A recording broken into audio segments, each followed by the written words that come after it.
The dates for the next round of negotiations, which will take place this week, are already known. Today, our negotiating team presented a report. An agreement has already been reached to hold a trilateral meeting on Wednesday and Thursday. Epstein and the KGB. Thousands of mentions of Putin and Russia. New details about the scandalous financier. Zelenskyy demands a meeting with Putin. Without this, it can't be resolved. The main question: at the very least, there needs to be some format of direct contact with Moscow at the highest level. Otherwise, it's simply impossible to reach an agreement on the ground. Could it be that Trump's world has come to an end? Medvedev threatens Zelenskyy. Consequently, this implies that he will not be able to keep his head. Trump-style jokes. The US president spoke about new states. I never intended to do Greenland. 51st state. The 51st will be Canada, Greenland 52nd. And Venezuela could become the 53rd. The Kremlin is looking for a new Kadyrov. A change of power is being prepared in Chechnya. Kremlin propaganda is jubilant. Ukraine has become like Russia. But in Russia, people live like this even without war. Well, we've already driven Ukraine back to the Stone Age. Hello everyone, this is the main news on the YouTube channel Ukraine Today. Thank you for watching and don't forget to like this episode. Today we'll talk about what unites the Russian president and a sex offender. Thousands of mentions of Putin and Russia in Epstein's declassified files. We will share new details. The dates of the next negotiations between Russia and Ukraine are now known. They will take place this week, and by the way, Witkov will be coming from the US. Zelenskyy is demanding a meeting with Putin. Without it, the issue can't be resolved. The issue of territories. Dimka Medvedev once again didn't have a bite to eat and is threatening Zelenskyy. Trump is making jokes in his own way too. The US president is threatening Canada and Venezuela. Meanwhile, the Kremlin is not only trying to please Trump, but is also looking for a new Kadyrov. In Chechnya, they are actually preparing for a change of power. All the details are coming up in the report after an exclusive discussion with Taras Zahrodny. Everything secret eventually comes to light. Lotergate is nervously smoking on the sidelines. The US Department of Justice has declassified more than 3 million pages in the Epstein case. Personal correspondence, photos, and videos are damaging the reputations of the most famous, influential, and respected people all over the world. Epstein's sex empire was a KGB honey trap. The financier and pedophile repeatedly negotiated with Putin after his conviction, and Russian girls were specially brought in to collect compromising material on world-famous figures. There is a mountain of compromat in the financier's files, enough to fill a train and then some. The world's most powerful people, American top politicians, billionaire technocrats, and members of royal families entrusted Epstein with their dirty secrets. It's time to drop a truly big bomb. Trump is in Epstein's files. That's the real reason they haven't been made public. Have a nice day, Donald Trump. F. For example, the richest man in the world, Elon Musk, who not so long ago tried to blackmail Donald Trump with Epstein's files and categorically denied any involvement in the scandal, turned out to be one of the island's guests asking questions about the sex parties. From Jeffrey Epstein to Elon Musk, how many people will be in the helicopter flying to the island? Elon Musk's answer, probably just Tallulah and me. On which night will the wildest party on our island take place?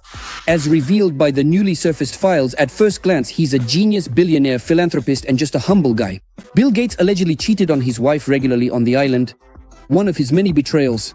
It ended in fiasco. The founder of Microsoft contracted a venereal disease from a Russian prostitute. In his correspondence with Epstein, Gates inquired about treatment for the disease. Epstein claimed that Bill Gates contracted an STD from Russian girls.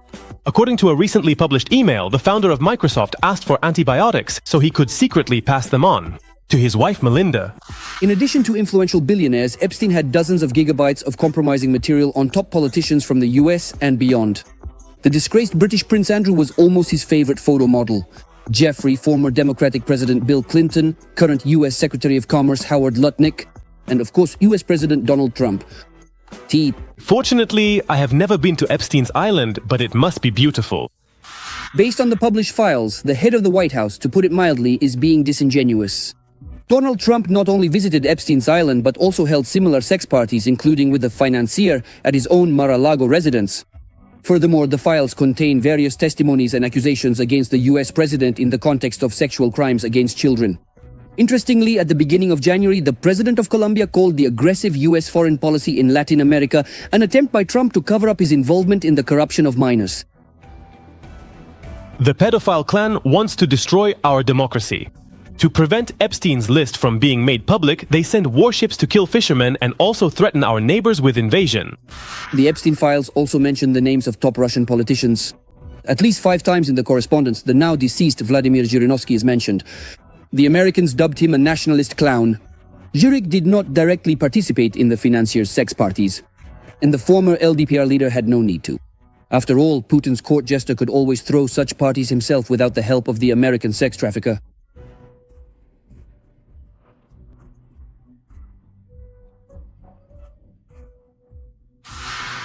The name of the Russian dictator is mentioned in the files over 1,000 times.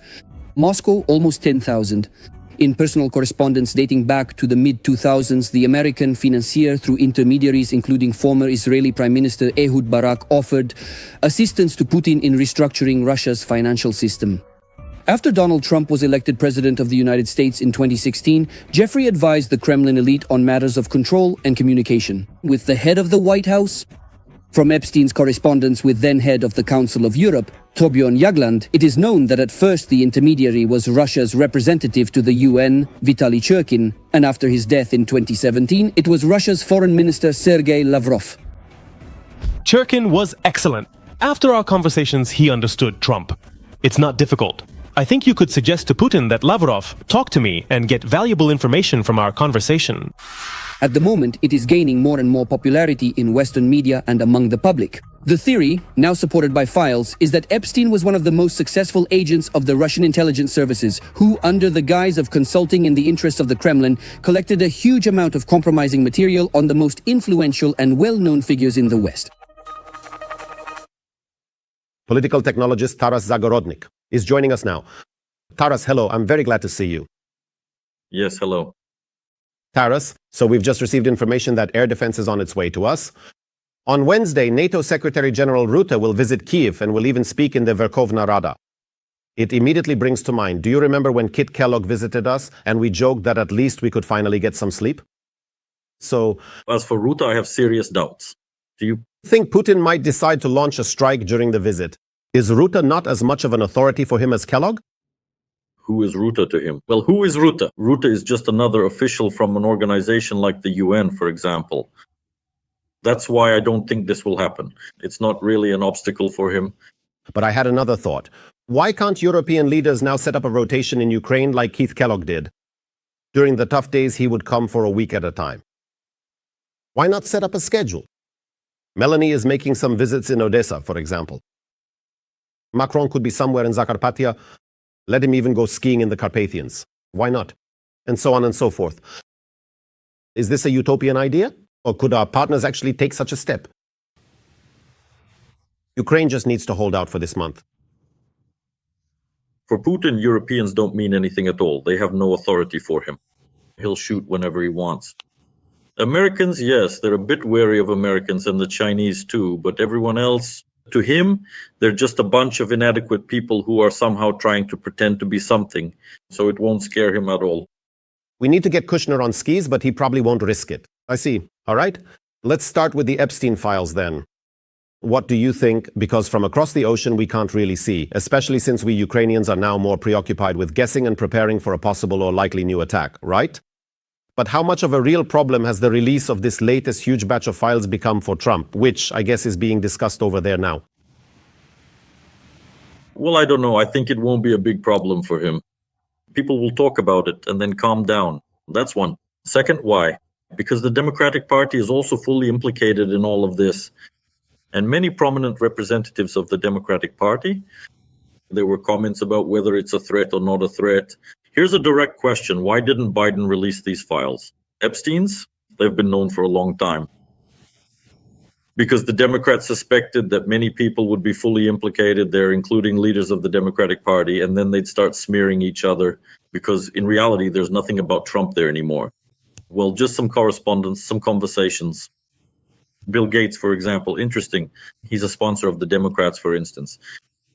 Clinton also charmed everyone there and everyone else too.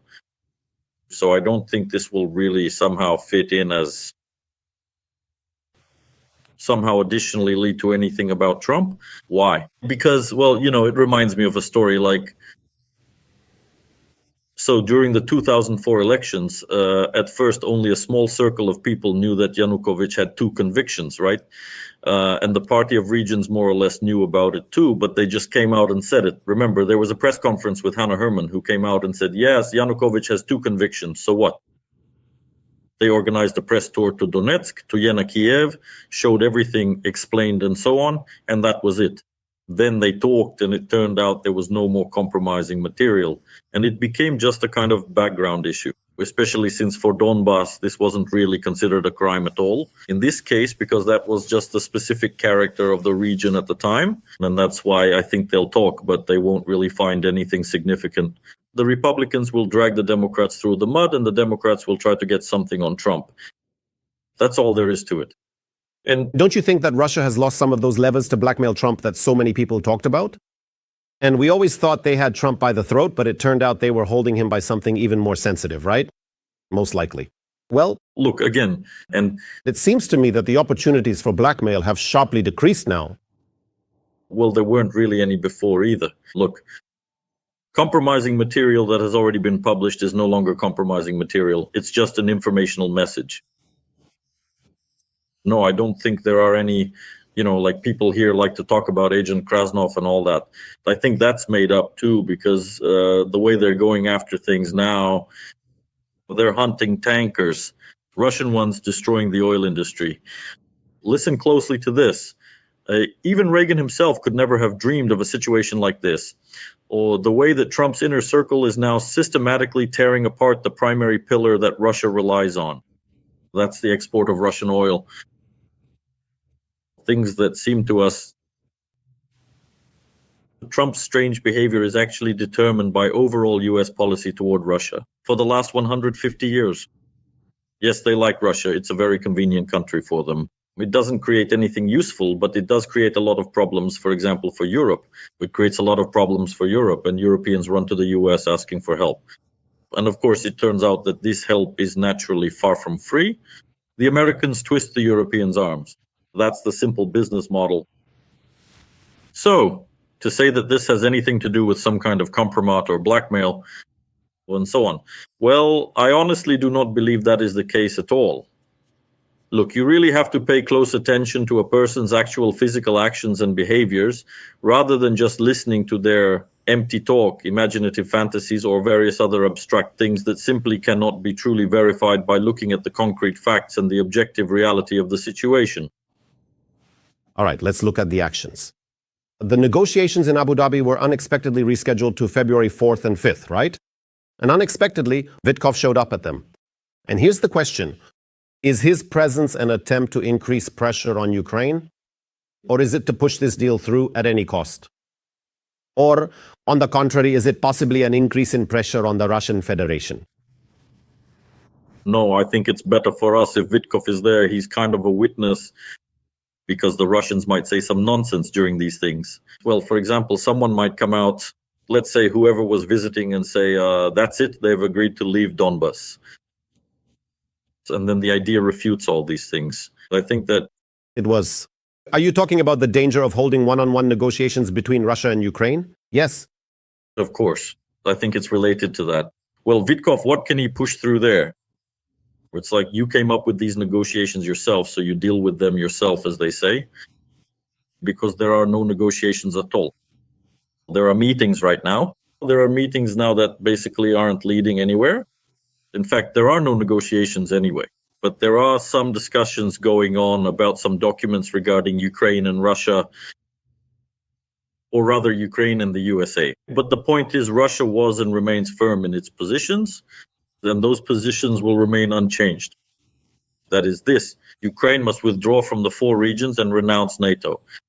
Secondly, this is the position regarding the so-called Istanbul agreements, that Ukraine must reduce its army, reduce the National Guard, recognize Crimea and Donbas, and essentially have no troops at all.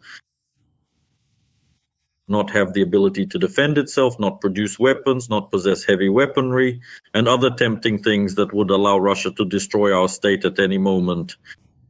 So nothing has changed. It's sort of, I call it playing out a play that in principle leads nowhere. Well, Vitkov promised something to Trump.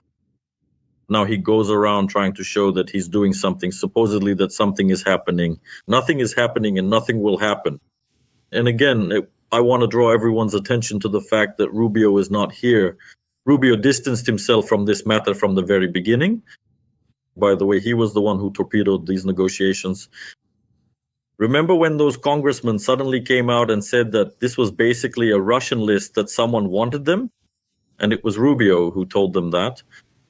There was a press conference about this. Rubio later denied it, but I'm sure he was the one who said it. And that's why all of this means nothing. There's nothing to it, and there won't be. What does Zelensky mean when he says today that the war needs to be ended and that very important negotiations will take place this week? I want to remind you that's today as well. In his interview, Vitaly Kim, the head of the Mykolaiv Regional Military Administration, for the first time among officials and government representatives, allowed for the possibility of a territorial exchange. Regarding people's lives, he said that the continuation cannot be allowed. Such a number of casualties in Ukraine. Critics of the government say that Ukraine is being prepared to surrender territories. It seems to me that most likely Zelensky is perhaps still playing along with Trump, and, it's that kind of diplomatic rhetoric about how we're ready and will continue and so on. Yes. Well, around the 20th of November, Trump said there would be problems if you don't negotiate. So Ukraine is negotiating. No one is planning to go anywhere. As for what Kim said, I still haven't understood exactly what he said because it can be interpreted in different ways. But our president is not Kim. His last name is Zelensky. That's his position. Zelensky is not planning to go anywhere because he understands the consequences of such a step. They would be very dire. It would trigger a crisis of power. It would cause pressure, including from Russia, which will try to destabilize the situation in our country and will seek. Every voice matters. Join our community, support independent journalism, and help us bring you the truth from Ukraine. Become a member of Ukraine Today. Join us now. The removal of the president and then to seize the whole country when everything collapses. Basically, that's how it is, because then it would be possible to claim that Zelensky is supposedly a traitor. Although right now that's basically impossible to prove. At the very least, the order to strike Russian territory comes directly from the top, from the commander-in-chief. But as for strikes on Ukrainian territory, the commander-in-chief of the Russian Federation gave that order during the ceasefire that was declared and imposed on him by Trump. Is that something Trump pays attention to, in your opinion, or not? And can he extend this so-called initiative of his again? Well, we'll see whether he does it or not. I mean, Trump acts based on the situation at hand, which but he constantly tests. It's called, when we think Trump's behavior is strange, when he's always asking questions or doing something unexpected, that's called testing his partners. Where will you run? What will you do? And how will you try to persuade me? He acts based on that, not just like that. Because people here often think that there's some Trump who is driven by emotion while everyone else isn't. But that's not the case. Trump is a cold, smart person who knows how to actively manage emotional flows. And he watches how people react to that. And in this regard, this is how he will put pressure on Russia, but he's already putting pressure on Russia. Look, last week they already seized assets with a smile. What was ours, or rather what was yours, has become ours. Last week he also stated absolutely directly, straightforwardly, that all the oil we seize on tankers we will sell. Well, in other words, these aren't the French, who talk 10 times about how they need to change some laws.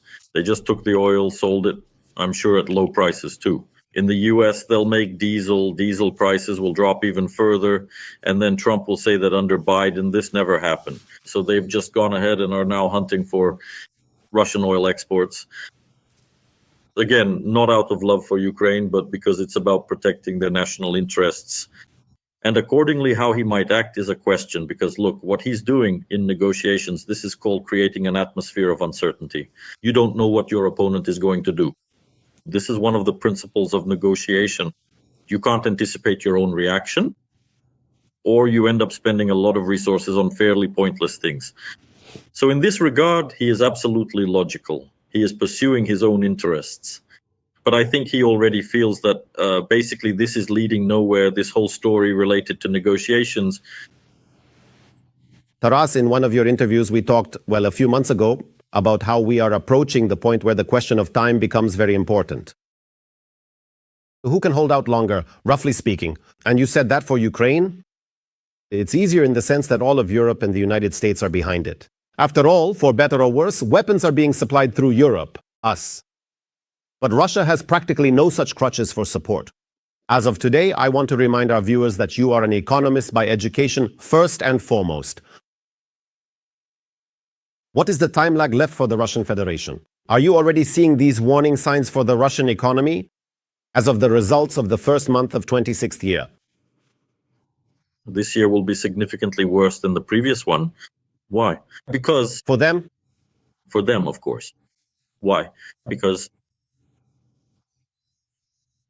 in the first quarter of last year, they still had more or less high oil prices. This was before Donald Fredovich got the hang of it and started waving his tariff sabers around like that, and that was it. Did not open all the floodgates for oil production. So, for the first 4 months, they somehow managed to live in the format left to them by the Biden administration, which basically supported high oil prices and, by the way, criticized us regarding strikes on Russian territory. Remember when they started telling us that apparently Anpaza is civilian infrastructure? Since then, Russia has been in decline. A decline that even Russian statistics can no longer hide. Look, here's something interesting that just happened. After New Year's, Russians went to the store and were surprised to find that prices for many food products and other goods had risen by almost 1.5 times. What does this mean? It means that, for example, they were forcing retail chains not to raise prices through administrative measures. Why else did they do this? Well, first of all, it's New Year's, so you can have a good holiday, but they also did it to artificially lower the official inflation rate. And why do they manipulate the official inflation rate? Because GDP is calculated based on it. So, for example, if you take the 6% that they conveniently reported, it looks like they're at 0, right? But if you take the real inflation rate, which many sources confirm is actually around 10 to 12%, then they're already at -5. That's economic growth. So they're already slipping into a recession. Furthermore, the situation is getting worse because the Americans have targeted their exports.